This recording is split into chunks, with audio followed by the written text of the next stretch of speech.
Welcome to the Deep Dive. This is where we take the sources you send us, dig into them, and really pull out the key insights. The goal, to get you up to speed, quickly and thoroughly. Think of it as a shortcut to really understanding a topic, maybe with a few surprises thrown in. Exactly. And today we're looking at material from someone we're calling the learner. Seems like someone who's genuinely curious, wants knowledge efficiently, and appreciates those moments where things just click. Uh-huh. And they've shared a really interesting piece called Entering an Adaptive Zone. Yeah, that title alone, it sets things up nicely, doesn't it? We're going to be exploring, well, the whole nature of change and effectiveness in organizations. Right. And this document, it sparked a really compelling question. How do some institutions, these really long-standing ones, manage to not just survive, but actually, thrive for centuries, even when things look pretty bleak sometimes? It's a great question. We'll be using articles, some research, Yeah. specifically this PDF excerpt that you sent in. And we're trying to understand a path to achieving goals that might be a bit, well, unexpected. The source uses the church as its main example, but honestly, the principles here, they seem much broader. Absolutely. Relevant to all sorts of groups, companies, maybe even personal projects. Mm-hmm. So our mission for this deep dive, Mm-hmm. unlock the secrets, if you like, of this surprising resilience. Why do some organizations last so long? And what can we learn from how they navigate change, even decline? Okay, so where do we start? The sheer age of some of these organizations is, well, it's mind-boggling. It really is. The document kicks off with this great story, Russian visitors in Britain. Yeah, they were apparently just stunned when they heard the founding date of the Diocese of London, 604 AD. The interpreter actually had to double-check. Wow. 604, that puts things in perspective. It really does. And you often hear criticisms about the church, right? That it's resistant to change, stuck in the past. That's a common view. But when you think about surviving for almost 2,000 years, that points to something else, doesn't it? An incredible resilience underneath it all. They must have adapted somehow. That's a really interesting way to frame it. They've obviously navigated massive changes. Oh, huge ones. Just think about the Church of England. You've got the reformations in the 16th, 17th centuries, incredibly disruptive times. Right. Major upheaval. And then fast forward to the 20th century, the source mentions the First World War. Clergy in the trenches, shoulder to shoulder with ordinary soldiers. That experience apparently really shook up established norms, how the church functioned. So these massive external events forced internal change. Exactly. Which brings us to the present day. The document acknowledges, the current concerns falling membership, attendance figures. Yeah, you hear about that a lot. It can feel like a one-way street downwards. But again, history offers perspective, this feeling of vulnerability, this sense that maybe things are ending. It's actually not new. The church has faced similar anxieties many times before. So it's not necessarily terminal decline, but maybe a recurring cycle. It could be. It certainly highlights an ability to adapt and respond that we might overlook if we only focus on the present moment. It doesn't mean ignore the issues, of course, but it adds context. Okay, so this historical resilience, the source connects it to biology, an adaptive zone. Yeah, it's a really interesting analogy. Biologists talk about these critical moments when a species makes a significant leap, adapts in a major way to its environment, entering what they call an adaptive zone. Like finding a whole new way to thrive. Precisely. And the document suggests that organizations, just like species, need to actively engage with the outside world, with the challenges out there, if they want to survive and be productive long term. Which feels a bit counterintuitive sometimes. Yeah. When things get tough internally, money worries, buildings falling apart, numbers dropping. The instinct is to turn inwards, right? Focus on fixing the internal stuff. Batten down the hatches. But this source argues for the opposite.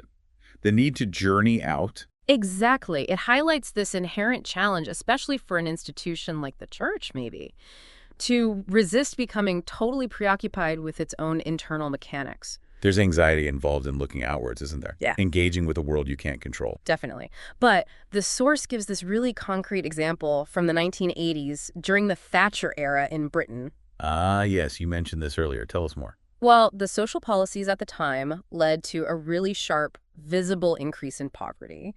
The existing welfare system was changing. The safety net wasn't what it used to be. Creating a new social reality. A very challenging one. And the churches, they couldn't really ignore it. It was right there in their communities. So how do they respond? Well, instead of just focusing inward on their own survival, many churches, locally and nationally, started to mobilize. They began setting up community projects, food banks, shelters. So they journeyed out into the problem. They did. And the source calls this an adaptive zone moment for the church. It prompted a real shift.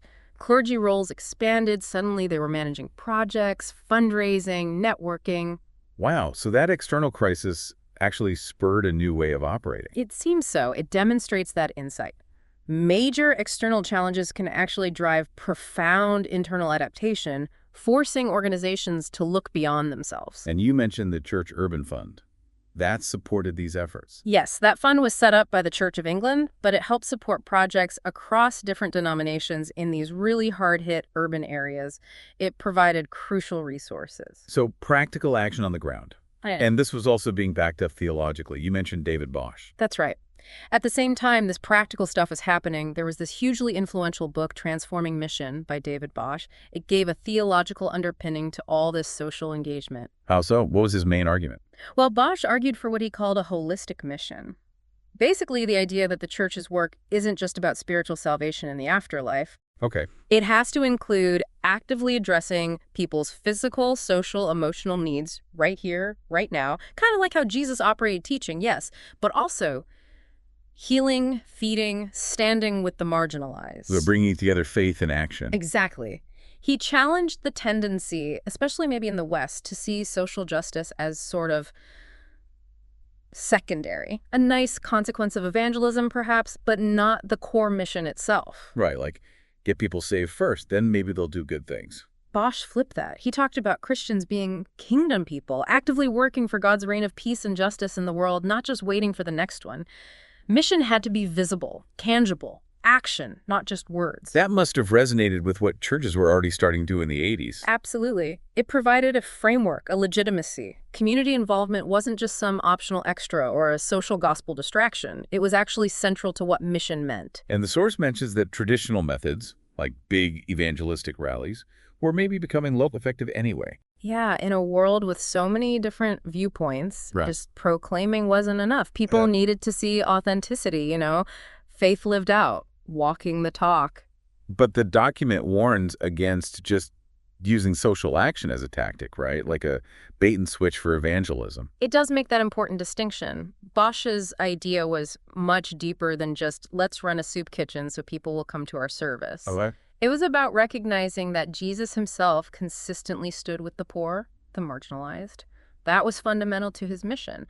And perhaps, the source suggests, when the church historically had a lot of power and influence. Maybe lost touch with that aspect. Yeah. Aligned more with the powerful. Potentially. And maybe now, as the church finds itself with less worldly power in many places. It's actually an opportunity to reconnect with that core message. Precisely. By standing alongside the poor, the church might gain a whole new, maybe more authentic understanding of the gospel itself. The document touches on Jesus saying the first will be last. Maybe those on the margins have a really key role. Which leads to this idea of experiencing a radically different order. What happens when people from the church actually encounter poverty and marginalization directly? Well, the argument is that it triggers a really deep shift, theologically and practically.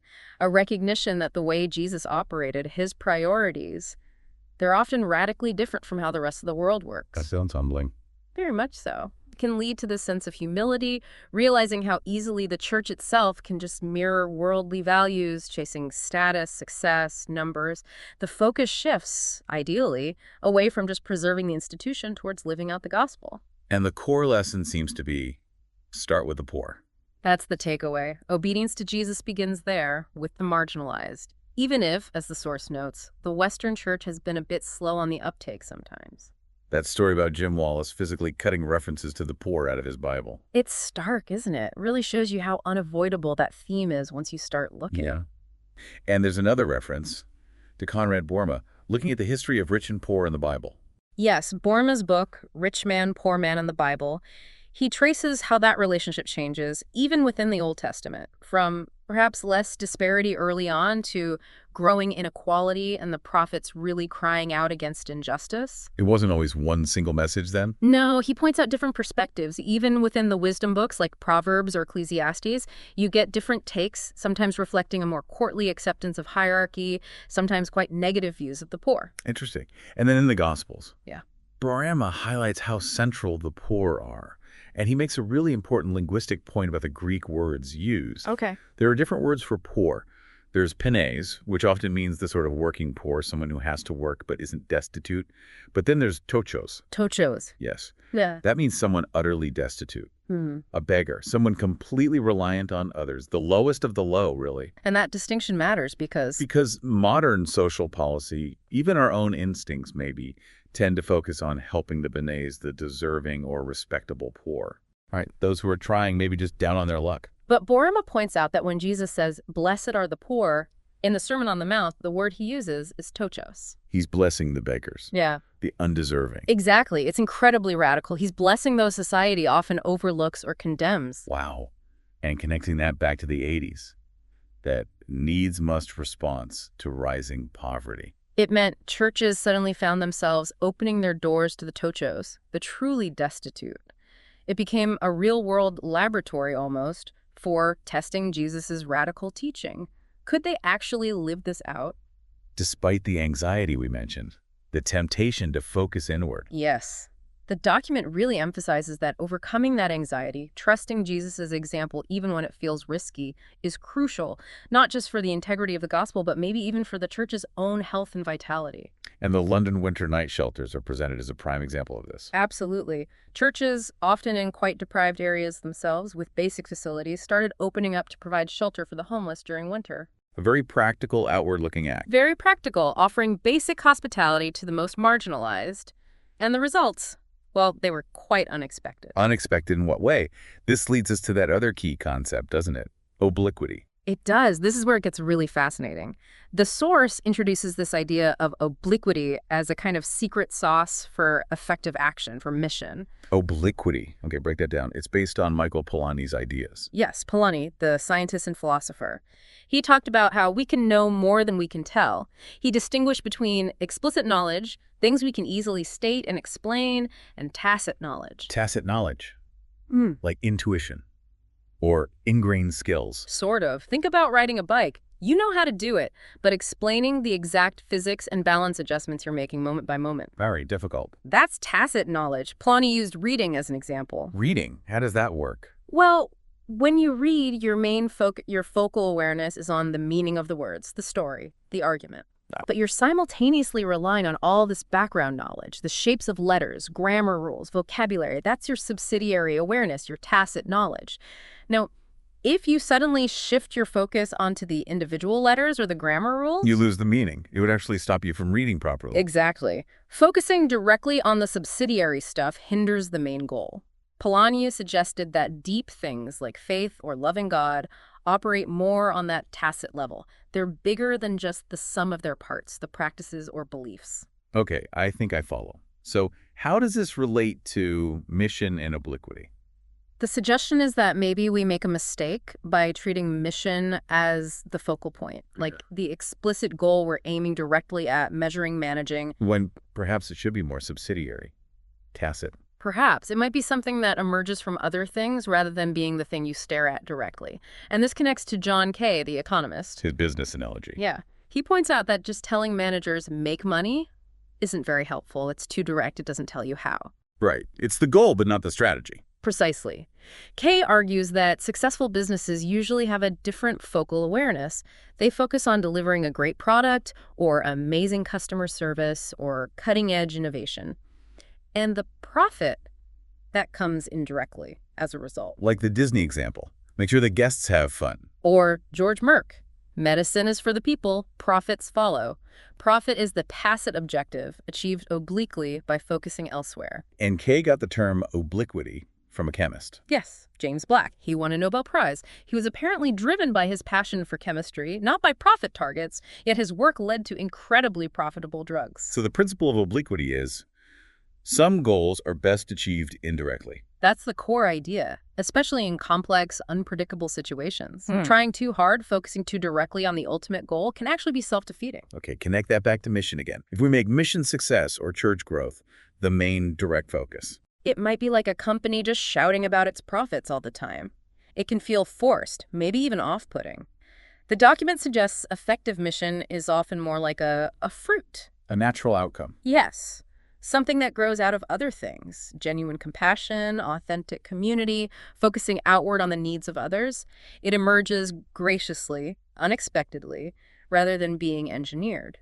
So leadership, in this view, isn't about driving mission directly, but maybe identifying the right focal awareness.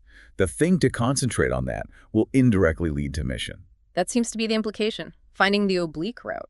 The source mentions happiness and trust as other examples. You can't make someone happy or force them to trust you by focusing directly on it. Right, those things emerge from actions, from relationship. Exactly. And so the idea is that community ministry, that practical, outward-focused serving of neighbors could be an oblique route for mission. How so? By focusing on loving and serving the neighbor, addressing real needs, other things start to happen. Skills emerge, resources are shared, community is built, commitment deepens. It's like participating in God's economy of grace, the document says. Things happen that you didn't engineer. Generous, unexpected outcomes. Which brings us right back to the Hackney winter night shelters. Okay, so tie it all together. Their focal awareness wasn't grow the church or even do mission in a narrow sense. No, their focal awareness was seemingly much simpler. Provide shelter and hospitality for homeless people during winter, a direct response to a visible need. And the oblique results were? Well, as the document notes, their church halls got refurbished, Sunday attendance actually went up, other community projects started, and their reputation in the area as a church that cared, that walked the talk, was massively enhanced. All flowing indirectly from that initial outward focus. Exactly. Things they probably wouldn't have achieved if their primary focus had remained internal, on managing decline or trying to directly engineer growth. That's a really powerful illustration of the principle. Okay, so let's try and wrap this up. We've covered a lot in this deep dive. We have. We started with that surprising resilience of long-standing organizations like the church, how they adapt over time. Right, and the importance of journeying out, engaging with the wider world, not just focusing inward, even when facing challenges. We saw that with the response to poverty in the 80s. Then we looked at holistic mission Bosch's idea of integrating faith and action, seeing social engagement as core, not secondary. And the radical nature of Jesus's focus on the poor, the tochos, the destitute, and what happens when the church reconnects with that. Which led us finally to this fascinating principle of obliquity. The idea that sometimes the best way to reach a goal is indirectly, by focusing our energy on a related, meaningful purpose. Like the night shelters, focusing on hospitality and achieving community growth and renewal as a result. Exactly. So for you, the listener, the question becomes, how do these ideas land with you? How might they apply in your world? Yeah, whether that's at work, in community groups, even personal goals. What might journeying out look like for you? Engaging with something beyond your immediate concerns. And thinking about obliquity. What's the deeper goal you're really aiming for? Your tacit objective. And what might be the most effective focal awareness to get you there, perhaps indirectly? It might not be the most obvious path. What outward focus, what related purpose could actually unlock those deeper outcomes? Lots to think about. This deep dive, as always, is just a starting point. Hopefully it sparks some new thoughts, some different angles. Definitely food for thought. We hope you found this exploration valuable. Indeed. Keep exploring. Keep asking questions. That's what it's all about.